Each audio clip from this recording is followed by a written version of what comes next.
Okay, I started the recording. Awesome, thank you. So I wanted to kind of preface this with just like, I know that you've attended a few protests I've been to rallying like a against, dozen, so yeah, yeah, I guess a definitely. few is not the right word. So I guess just in your opinion, do you think they've been effective? Do you think they're working and do you think um, they're like well organized? What's your just impression of them and what do you hope to accomplish with them? Attending them or organizing the one in Palo Alto? Both. Okay. Well, the one in Palo Alto is going to be on May 2nd, so we're still working on it. I don't know if you guys heard about it yet or not yet. I'm not sure about the May 2nd one, no, not yet. Okay.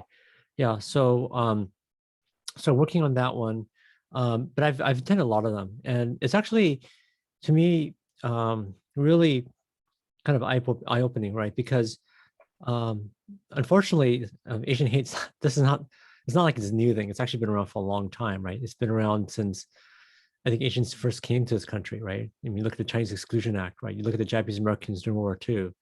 I mean, you don't have to, just about every part of history, there's been an issue, but there's never been anything equivalent to like the Asian civil rights, right? There's never been, um,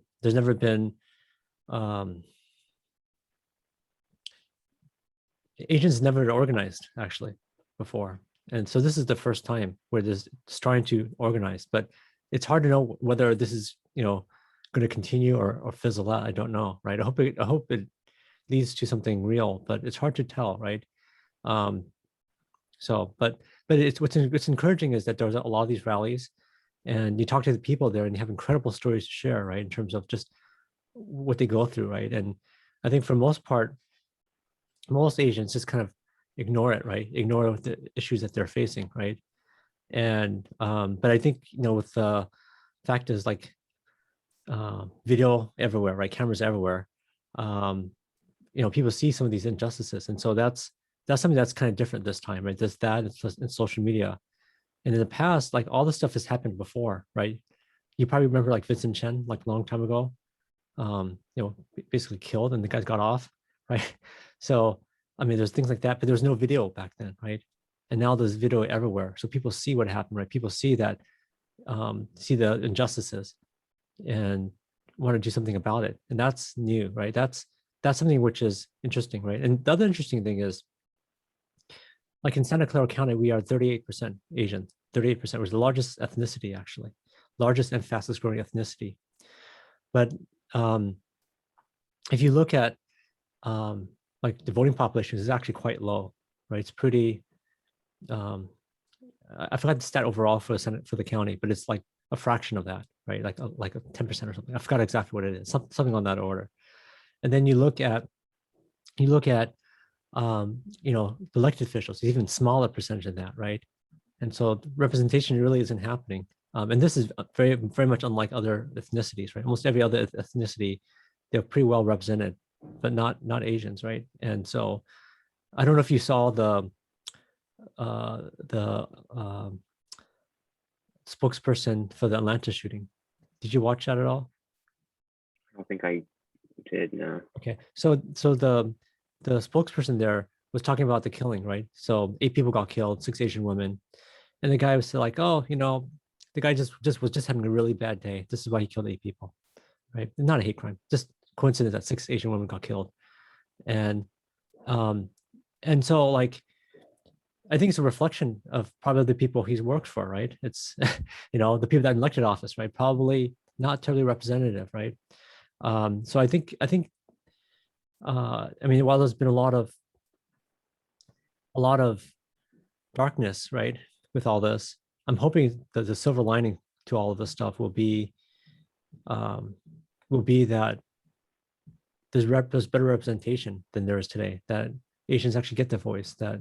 That um, that there's some real change. But this has been going on for a long time. I mean, my during World War II, my pretty much my whole family got in prison, right? They got put into the concentration camps. 120,000 Japanese Americans, right? So my great grandfather came here in 1880 from Hiroshima. This is like over 100 years ago, right?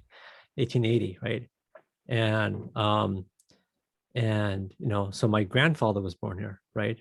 So my great grandfather, my grandfather, my dad, all of them, my dad, my grandfather, all born here, right? My dad was only 5 at the time.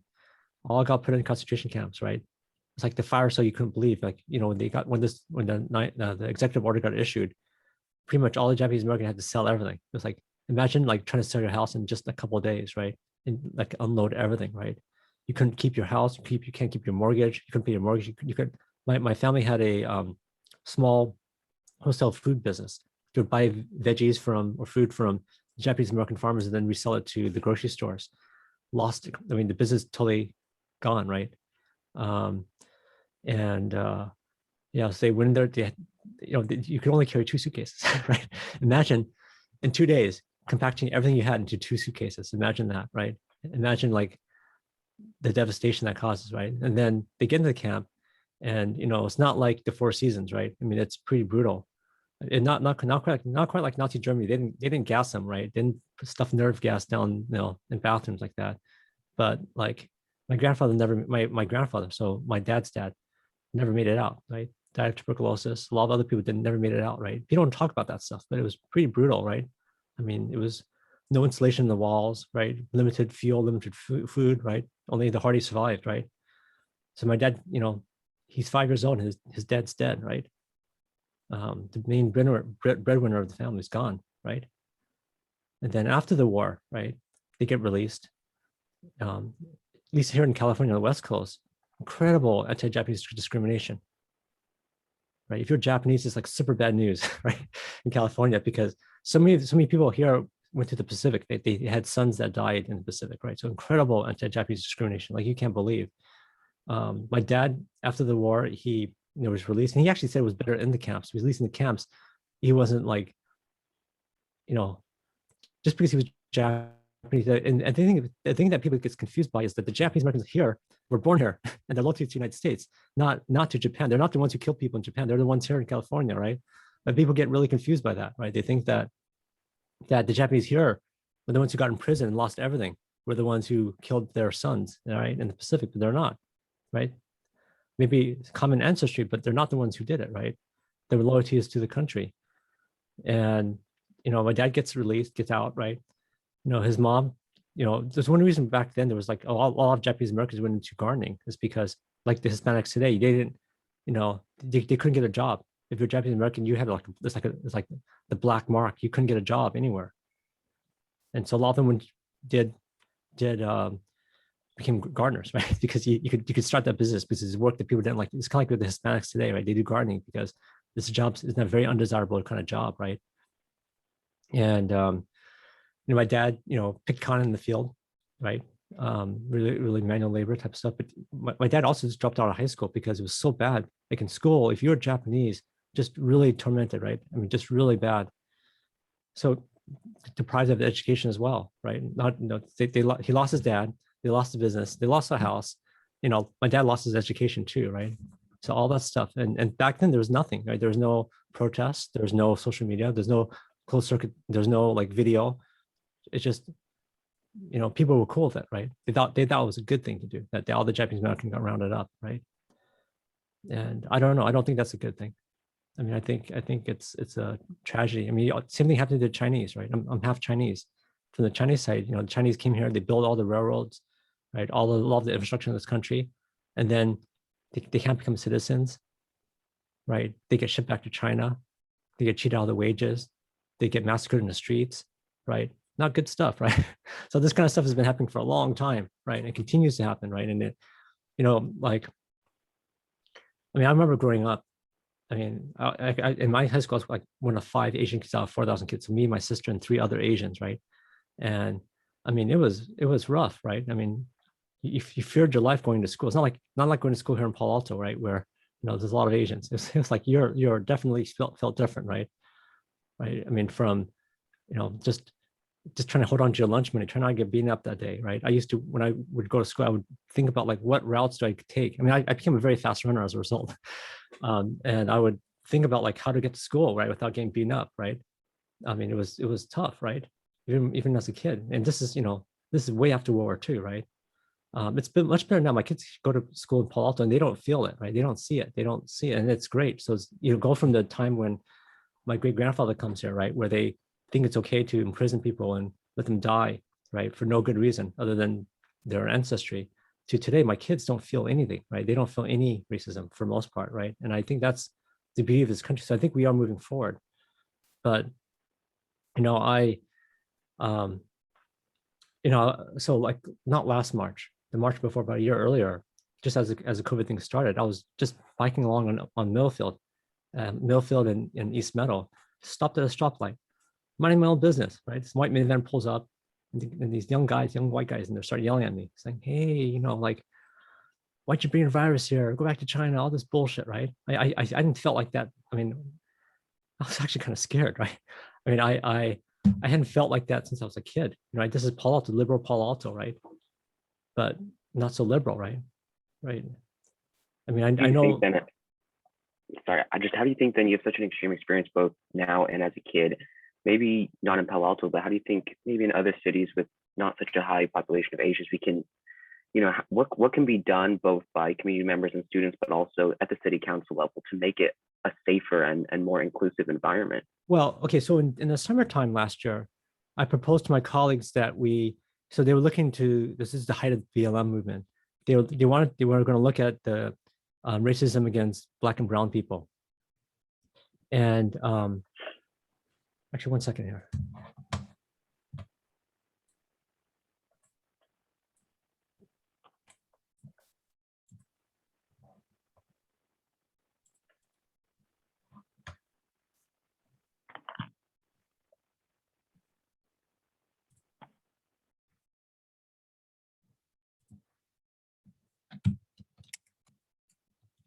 Anyways, they were going to look at the racism against Black and brown people, and I made the motion, a friendly amendment, to also look at racism against Asians, right? Because I know my family still had racism, right? I mean, people think, oh, locking up all the Japanese Americans, make them lose everything, and letting people die is not racism. I don't know if that's not racism. I don't know what is, right? But that sounds pretty freaking racist to me, right?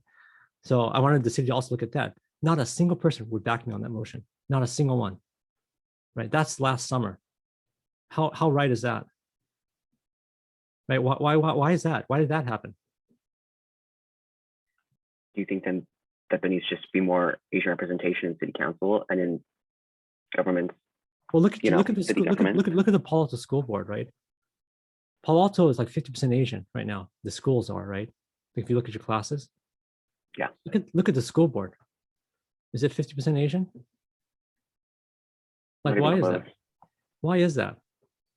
When I told my dad I was going to run for city council back in 2016, I I I have to raise money, right? So I asked him, hey, he donated to Obama's campaign, Hillary's campaign. Say, hey, donate to my campaign. And my dad refused. He thought Asians should keep the mouth down, the mouth shut, the heads down, and just work hard, right? We should just be silent and just go with the flow. And like I was telling my dad, no, this is Palo Alto, right? This is, my dad was worried.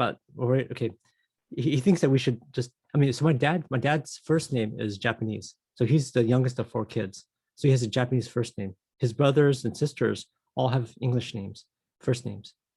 He had a Japanese last name because it was so bad when he was born that they thought they would have to go back to Japan. They thought that they were going to get shipped over to Japan, right? So that's why my dad has Japanese like first name. It was really weird, right? But that's why it got that bad. And most people don't know this, but during World War II, what they did to round up all the Japanese is they rounded up all the Japanese American leaders. They put them in solitary, right? So my dad was saying, like, if you get elected and there's some sort of funny stuff going on, you'll be the first they round up. And I was telling him, no, this is why I should run. This is why I should get involved. This is why Asians should step up. This is why we shouldn't keep our heads down and mouth shut.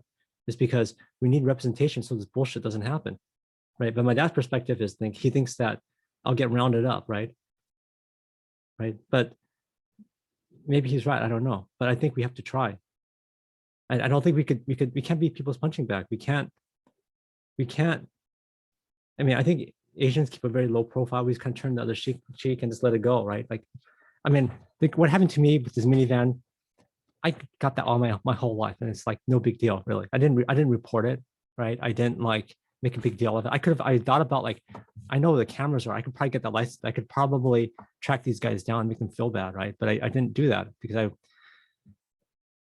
I wasn't that big. I mean, if they gone out and beat the hell out of me, I would have I would have probably done something. But it's just words, right? So what's that old phrase? Sticks and stones may break my bones, but words never hurt me. Something like that. That's kind of the thing. So I just let it go, right? But that's what most Asians do, is let it go, right?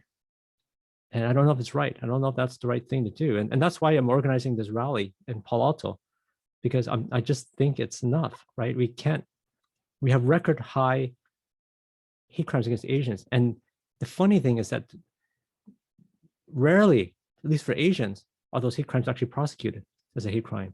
I was talking to family, so there's family members. I met them at the rally. So the things I learned most, the thing I like most about these rallies, I get to talk to the people, right? So I talked to the family. Their grandfather, 84 years old, got pushed down to the ground, and he died. He hit his head and died, right? And they were telling me that the district attorney wanted to basically like not charge murder for this. The guy killed someone, right? Because the guy who did it was only 19 years old, and he didn't have a lot of priors. But the guy killed someone. He committed murder. I mean, the other thing that the guy told me, I mean, so first it was shocking. I mean, for the family, they're just devastated to hear that the DA in San Francisco wants to basically, like not charge murder to this guy, right, who just killed someone. And the DA's excuse was like, well, the guy's only 19. It's like the guy was having a bad day. What kind of bullshit is that, right? The reason why DA could say that is because Asians don't vote. We don't get involved. We don't run for office, right? So they could get with that kind of bullshit because Asians don't stand up for themselves. We're like the carpet, like the rug. We people step all over us, right? That's what happens, right? And then the other thing the family told me was that uh,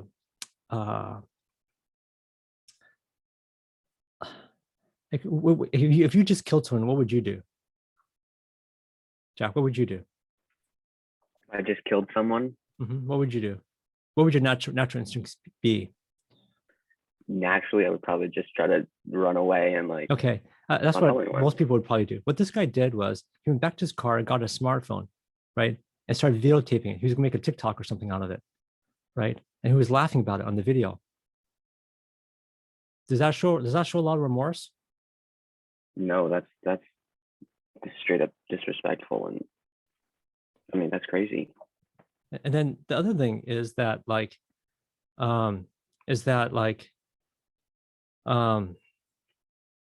the DA refuses to release the video because he thinks it's going to cause like a riot. I mean, this is it should cause a riot. Well, it's pretty bad, right? I mean, but the DA just like the spokesperson in Atlanta who felt bad for the killer who just killed 8 people. The guy's having a bad day, right? I mean, same thing with the DA here in San Francisco, right? He wants to give the killer a break. Just the person who just killed someone who's 84 years old, the guy who's doing nothing. He was just walking on the street doing nothing to cause this. And the killer who starts trying to make a TikTok out of it, right? What the heck? It's especially crazy because I mean it's San Francisco. It's so liberal, and you'd think that would be prosecuted to the fullest. But it's like Vincent. You probably don't. You weren't. This happened before you were born. But like Vincent Chen, you should look that up, right? Guy got killed. People got off, right? I mean, it happens again and again and again so much, and there's no representation for Asians. People kind of know that we are kind of like kind of meek and mild, and we just kind of keep our heads down, our mouth shut, and work hard. Well, and you have a model minority myth. Well, this is why I've been attending rallies, and this is also why I've organized the one in Palo Alto, and what I'm trying to do with Palo Alto is actually a little bit different than the other rallies. So for Palo Alto, it's one thing to have rallies and say speeches, but it doesn't cause any change, right? So to actually make change, I started this 8x8 campaign. So what it is to get, it's kind of like, have you heard of the ice bucket challenge? Yeah. Okay, so it's kind of like the ice bucket challenge. So what it is the challenge is if you take the challenge, you get 8 people to either register to vote, pledge to get someone else to take the challenge, or to promise to vote next year, right? That's what it is. So in 8 days, so the pledge is, the 8x8 is, okay, stop Asian hate. So the hashtag is stop Asian hate 8x8, right? And the 8x8 is 8 people in 8 days. And what we want to do, like, we're 33% Asian in Palo Alto, right? But we're a fraction of that in terms of the voting population. So the idea is that that more Asians register to vote, because all Asians are eligible to vote. Like, I saw a stat, only 50% of Asians who are registered to vote actually vote. Like, or not, it's not even 50%, like 49%. It's crazy, right? It's crazy. And this is why the DA could say, oh, we're gonna drop the charges. Or like, oh no, I'm not gonna release that video. Or the spokesperson can say, oh, the guy was just having a bad day. Not a hate crime. Just total coincidence that 6 Asian women got killed at 3 Asian-owned businesses in Georgia, which is 3% Asian. Just a coincidence, right? Like, what kind of bullshit is that, right? So what I'm trying to do is start a voter registration drive. So at the rally, what I'm going to do is, so we have our speakers, but what we're trying to do is kind of cause a catalyst for people to take this pledge. It's kind of like the ice bucket challenge, so that every single Asian commits to getting people to register to vote. That's the idea, so that we get a voice, so that we know that the DA can't just say, we're going to just kill the 84-year-old grandfather. We're going to let the guy off. No big deal, right? The sheriff in Atlanta said, oh, 6 Asian women got killed. Coincidence, right? It's like, so that there's some representation going on. And so this is the so if you go to 8x8.us, right, that's what that's about. And at the rally, we're looking for sponsors who will so the idea is, at the rally, you take the pledge on Instagram, Facebook, whatever, and then you do 8x8 hashtag stop Asian hate, hashtag 8x8, and then participating businesses or restaurants will give you like a free sandwich or free t-shirt or something like that, right? And so we're trying to get this thing going where we're trying to get like an ice bucket challenge going, right? So this will create meaningful change, because unless Asians actually step up and register to vote, participate in political campaigns, run for office, it's going to keep on happening. I mean, I could see, like, I mean, things get bad. Like, you see things are kind of a little bit rocky with China. Like, we're going to round up all the Chinese and put them in concentration camps. Is that what we're going to do? I mean, if there's a war with China, does that make sense? I mean, are there Chinese here, the same Chinese in China? We're like separated by 3,000 miles or something like that, right? These are not the same people, right? I would argue people living here are much more loyal to this country. During the when my dad was growing up, there was so much anti-Japanese sentiment, and so my dad and his brother, my uncle, volunteered to go into the Army and Air Force and Marines to prove that they're good Americans, right? When to fight in Vietnam and Korea, just to prove that they're good Americans, they put their life on the line, right? And that's not good enough for some people here, right? So that's why I'm organizing this rally, just because I just feel it's enough is enough, right? I mean, it's also, by the way, one of the reasons why I'm running for Congress is because I think we need better representation. That's what I was actually going to bring up. Yeah, is that lack of representation one of the main reasons you're running for Congress? It's one of the biggest reasons, right? I mean, look at the House of Representatives. Look at who's in Congress. Look who's in power, right? And look at the people, right? What do you think needs to be done then? Right. So, I mean, if you can get more representation, what do you think needs to be done within that federal government at that level to bring reform? And I think a greater awareness is also necessary at a national level. What needs to be done? Well, first of all, why? I mean, when there's a hate crime against other ethnicities, no problem in prosecuting it as a hate crime. But why is it for Asians? Why do we get short shafted here? Like, what's up with that, right? Right. I mean, it starts at a federal level, right? It goes all the way down, right? And like,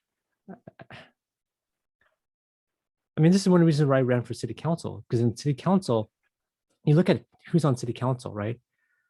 Like, most people in Palo Alto are families, husband and wife working, kids in school. That's why we moved to Palo Alto, is for that. And But you look at city council, who on city council has school age kids? Just me. Of the 7 people, just me, right? I'm the predominant demographic, but I'm the only one. But six of my colleagues are not, right? They're either much older or much younger, right? Why is that, right? Why is not representation?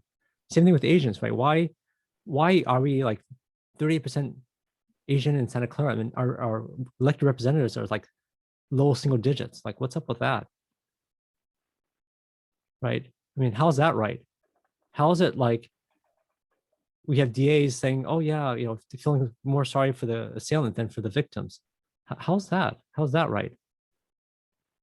How's it right that my colleagues didn't want to investigate racism against Asians last summer? How's that right? What do you think in Palo Alto needs to be done then? Like, you want more people to vote, but then also, I mean, you need more people for them to vote for. Like, well, how are we going to encourage more representation? One thing I do is like, so I'm the only council member that actually has interns, right? I'm not sure if you know that. So I have like legislative aides, and one reason why I do that is because I'm hoping to inspire the next generation to get more involved, right? I think Asians do a lot really well. And like, all the parents say, "Oh, become a doctor, a lawyer, engineer, or whatever." Not too many parents say become a politician, right? And so I'm hoping to inspire, um, you know, I think there's two problems. I think we need more ethnic diversity for sure. But the other thing is age diversity. I mean, so the person I'm running against, she's going to be 80 years old next year. 80 years old, right? I mean, is that representative? I mean, is that? No, so much is different between the generations. She's not even a baby boomer. She's the silent generation, right? So she's the generation before the baby boomers, right?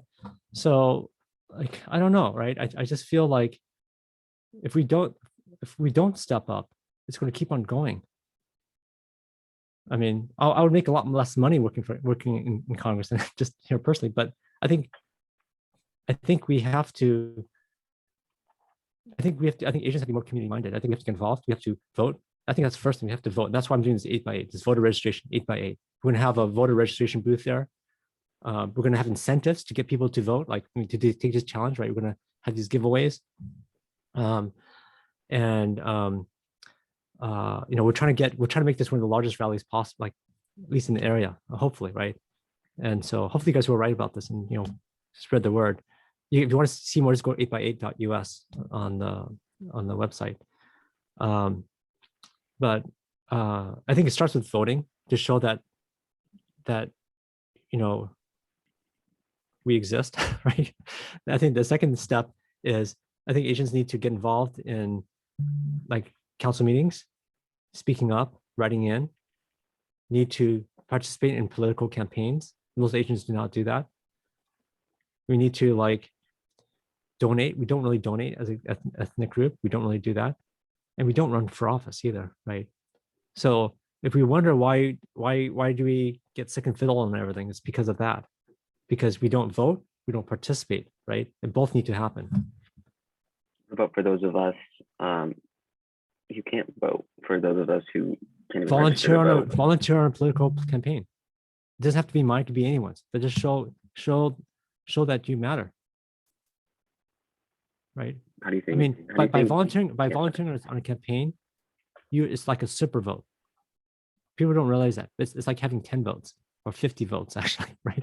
Because you have it out, like because one vote by itself doesn't mean a whole lot, but when you actually volunteer on a campaign, it's like a super vote. It's like equivalent to 100 votes, or maybe 1,000 votes, right? Or maybe even more. People don't realize that actually, and that's something that I think other ethnicities realize, right? And they get involved, but not Asians. Yeah, for sure. I think my time window 6:30. I don't know if you have to go or. Yeah. Do you have any other questions? That was actually most of them you answered. Yeah, all of them.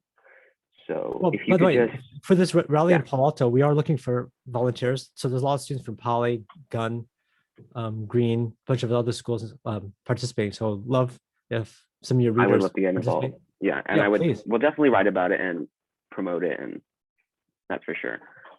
Just so for the recording, you'll just email that to me. Oh yeah, sure. I can email it to you. Yeah. I have a Awesome, call thank right you. after this though, but I can email it to you after I will. that. No problem. Okay. I will go. I won't hold you from your call. So thank you so much. Sure, of course. Jack, thank you for, I mean, this is also part of it, right? I mean, we need people writing about this stuff. So thank you for Yeah, writing spreading about it. awareness and Yeah. And yeah, of course. hopefully you could share the post and, I mean, share the rally information and try to get more people attending. Yeah, of course we will. Okay. We have this whole section for moving forward that'll be front and center. Thank you so much. Awesome. Thank you, Jack.